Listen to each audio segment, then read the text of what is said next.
Karen's sneer could curdle milk from a mile away. She stood on my lawn, hands on her hips, acting like she owned the whole damn neighborhood. As president of the HOA, Karen wielded her clipboard like a scepter, her bloated ego matched only by her audacity. She decided my house-me family sanctuary was her next conquest. And she wasn't asking politely.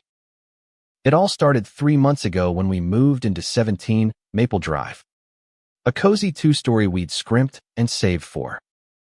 My wife, Lena, and I were thrilled to finally have a place to call our own. A home where our daughter, Sophie, could grow up with a backyard and a swing set. The neighborhood was quiet. The kind of place where kids ride bikes until the streetlights flicker on. But Karen had other plans. She showed up the day after we moved in, her shadow looming like a storm cloud. "I'm Karen, HOA president," she announced, her voice dripping with self-importance. "Your mailbox is half an inch too tall. Fix it by tomorrow, or you'll be fined." Lena and I exchanged glances, half amused, half annoyed. We figured she was just a busybody with too much time on her hands. We lowered the mailbox, kept our heads down, and tried to settle in. But Karen wasn't done. She had a knack for finding faults. Our grass was too wild, our porch light too dim, our car parked too close to the curb.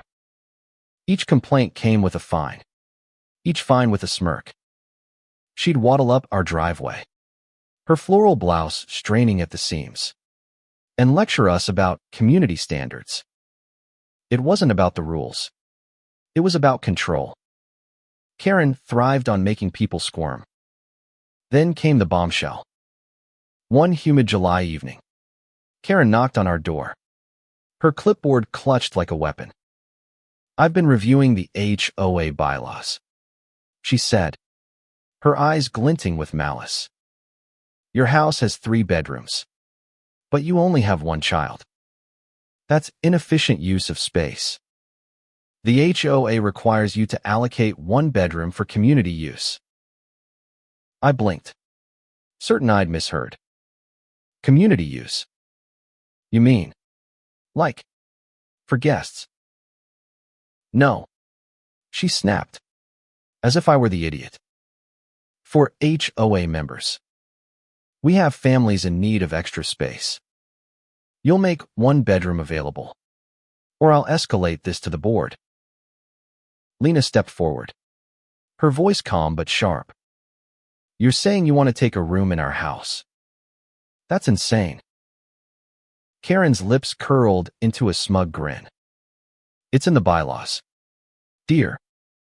Read Section 14, Clause B. Noncompliance means fines, liens, or worse." She turned on her heel and left, leaving us dumbfounded. That night, we pored over the HOA documents. Section 14, Clause B was real, buried in fine print, but it was vague, something about resource allocation for community benefit. It was the kind of legal gibberish that could mean anything or nothing. But Karen was banking on us not fighting back. She underestimated us. The next morning, I called my cousin, Mark, a lawyer who specialized in property disputes. He laughed when I told him about Karen's demand. "She's out of her mind," he said. "That clause is unenforceable nonsense. Let me dig into it." Mark spent days researching, uncovering a pattern. Karen had bullied other neighbors into compliance with similar threats, extorting fines and favors to feed her power trip. She'd forced one family to pay for community landscaping that mysteriously ended up in her backyard. Another neighbor gave up their garage for HOA storage. Karen was a tyrant in a muumuu. We decided to fight. Mark drafted a cease and desist letter, citing the illegality of her demands and threatening a countersuit. We sent it certified mail, hoping it would scare her off. It didn't. Karen doubled down, showing up with a new notice. We had 1 week to vacate a bedroom, or she'd file a lien on our property. The audacity was breathtaking. The neighborhood buzzed with whispers. Most folks were too scared to cross Karen. She had dirt on everyone, or so she claimed. But a few neighbors, fed up with her reign of terror, started talking. Mrs. Patel, a retiree across the street, told us Karen had fined her $500 for planting unapproved roses. Mr. Torres, a single dad, said she'd threatened to report him to CPS over a messy yard. The more we heard, the angrier we got. This wasn't just about our bedroom. It was about stopping a bully. Mark suggested a bold move: sue Karen and the HOA for harassment and abuse of power. It's risky, he warned. But if we win, it'll shut her down for good. Lena and I agreed. We had to protect our home, our daughter, our peace. We filed the lawsuit, naming Karen personally for her actions. The news spread like wildfire. And suddenly, we weren't alone. Mrs. Patel and Mr. Torres signed on as co-plaintiffs, along with 2 other families who'd been terrorized by Karen's whims. The day of the court hearing was electric.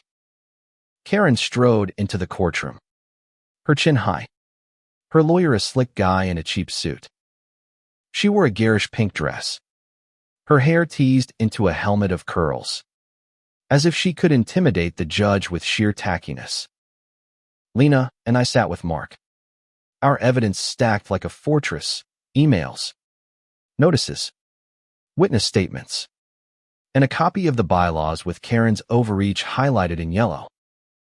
The judge, a no-nonsense woman with sharp eyes, listened as Karen's lawyer argued that the HOA had broad authority to enforce community standards. Mark countered, dismantling their case with surgical precision. He presented Karen's pattern of extortion, the vague bylaw she'd twisted, and testimony from neighbors who'd suffered under her thumb. Mrs. Patel's voice trembled as she recounted the rose incident. Mr. Torres's anger was palpable as he described Karen's CPS threat. Then it was Karen's turn to testify. She took the stand, oozing confidence, and spun a tale about protecting property values and serving the community. But under cross-examination, her facade cracked. Mark grilled her on the bedroom demand, asking how she justified invading private homes. Karen stammered, her face reddening. It's for the greater good, she blurted, sounding like a cartoon villain. The courtroom rippled with stifled laughter. The judge wasn't amused. She leaned forward, her voice cutting like a blade.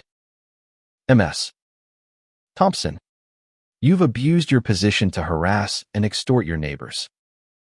This stops now. The ruling was a bombshell. The court declared the bedroom clause unenforceable, struck down Karen's fines, and ordered her to pay restitution to every affected household over $20,000 in total. The HOA was placed under a temporary receivership to rewrite its bylaws, and Karen was removed as president. Worst of all for her, she was personally liable for our legal fees, a sum that wiped out her savings. As we left the courthouse, Karen stood on the steps, her face a mask of fury and humiliation.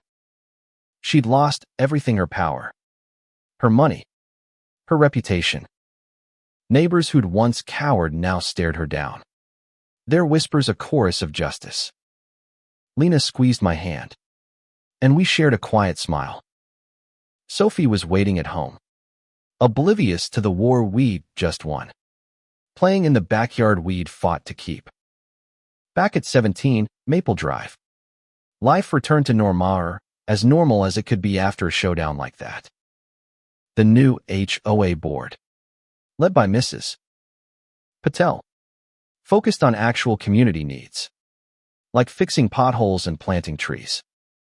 Karen moved away a month later. Her house sold at a loss. Rumor has it she's living in a cramped apartment now. Her days of terrorizing neighbors over. Sometimes, I think about that first day, when Karen stood on our lawn, demanding a piece of our home. She thought she could bully us into submission, that her clipboard and her title made her untouchable. She was wrong. Greed and arrogance have a way of catching up. And Karen's fall was a lesson in karma. Push too hard, and the world pushes back harder. The end.